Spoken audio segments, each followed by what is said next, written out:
Have you ever been out with a Filipina and it seemed like she was embarrassed or ashamed to be with an older foreigner? I mean, I've been with shy Filipinas, but whether or not she was shy for that particular reason, I don't know.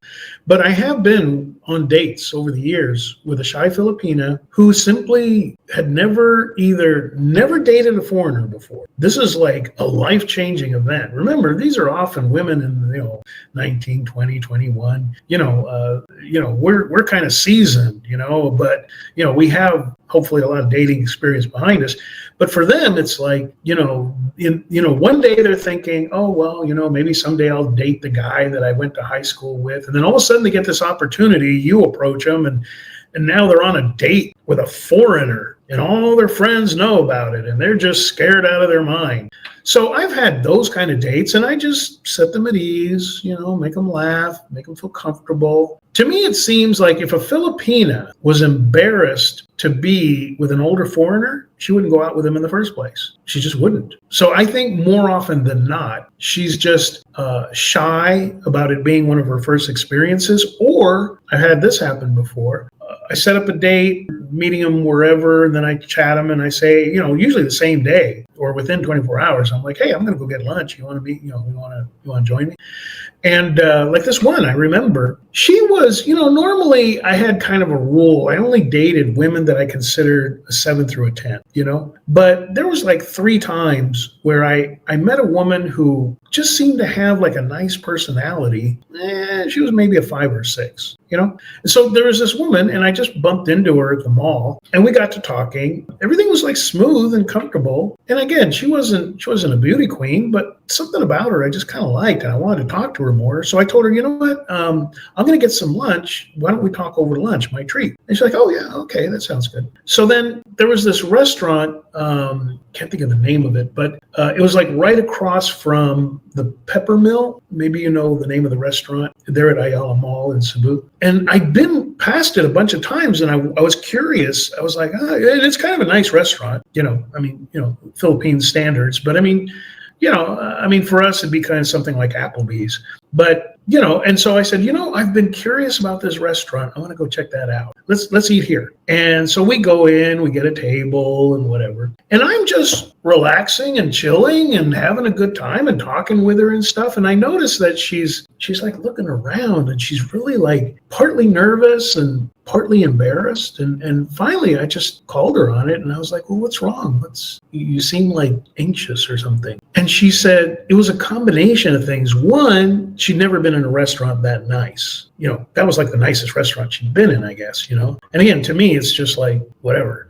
And the other part of it was she thought people were staring at her. Nobody was. In fact, the restaurant was like, there was only like maybe 6 other people in the restaurant. But in her mind, she had it in her head that, oh, people are looking at me because I'm out with a foreigner and they probably think I'm a hussy and a gold digger and whatever, So, it happens, but, all you can do is do your best to reassure them, make them feel comfortable, don't be putting a bunch of pressure on them. Just let it flow organically. That's about the best you can do. And if at the end of all that, it's just too much for her to handle at that point in her life, well, just move on and date another Filipina.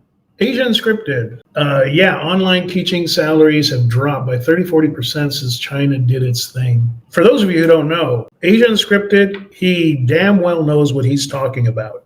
He's been doing, I did ESL for about a year and a half. I really didn't put a whole lot of heart into it. But he's been doing it, well, he can correct me here, I believe for about 8 years now. And he has a degree and, he's been, and still does it. But, he's one of the more qualified people. So when the great culling happened, when they thinned out the herd, he's one of the few that stood out among the crowd that can still pull in the hours and all that. But if you've just got a high school diploma and you don't really have well articulated English, which when you really stop and think about it, do this as a little experiment. Next time you're scrolling and just going through shorts on YouTube or TikTok or Instagram, whatever, start counting the number of people that cannot speak grammatically correct. In fact, and these are Americans who grew up speaking English, and they'll use words like I just heard a vlogger the other day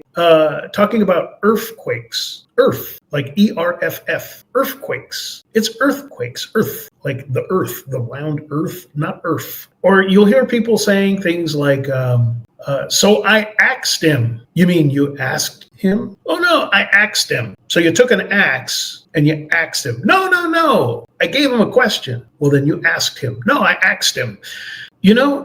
Start paying attention. There are a lot of people who grew up in the United States their whole life. The only language they supposedly know is English, and they can't speak English correctly. And then you got people who, and a lot of these are like, gang members, whatever. There's people, and not even necessarily gang members. It might be blue collar guys, but there are guys who literally cannot communicate. I'm sure you've run into these expats like at the bar or whatever. They cannot communicate without cussing. They have to use curse words as every adjective in their vocabulary. So if you ask them to just have a normal conversation without cursing, it's like they go into retard mode. It's like, how do I assemble a sentence without saying da, da, da, da, da, So if you want to be an ESL teacher, you really got to, have your stuff together, because otherwise they're just going to pass you over. So that's not really an avenue much anymore. Thoughts on having mixed race kids? Will Filipino kids struggle with identity issues or acceptance? No, quite the opposite. Okay, so as you can tell, I'm not a white guy, but a lot of my, Caucasian friends and expats that I've had lunch with, just meetups and stuff, have told me, man, you won't believe it. This Filipina first date said, get me pregnant and go away. I don't want money, nothing. She just wanted a half white, what they call halo baby, mixed baby that was half white. Of course, no Filipina ever asked me that. I mean, if they want a brown skinned kid, they can just, find a Filipino.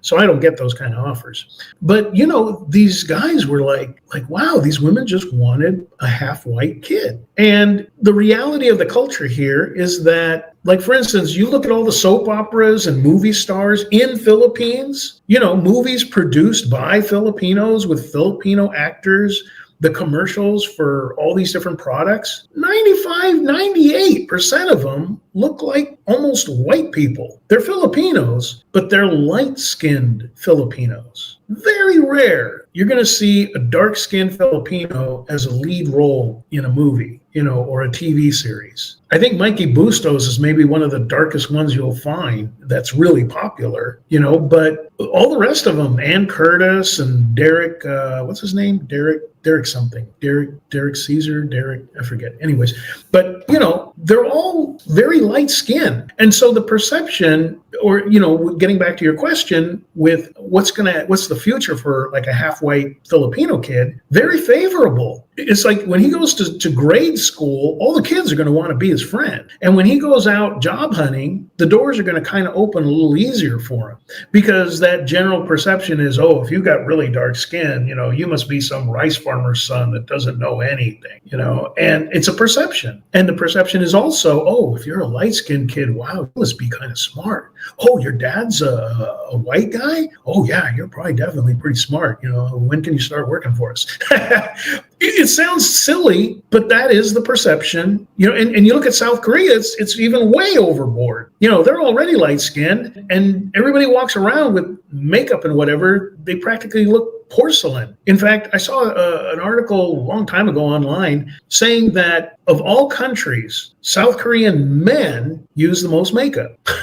So this whole white obsession thing, it's not going to work against a kid. It's going to work in his favor. Look at Rob Schneider. Now, he's not especially light-skinned, but he's half Filipino, half white. Bruno Mars. He's half Filipino and I believe half black. But there's like an interesting blend there.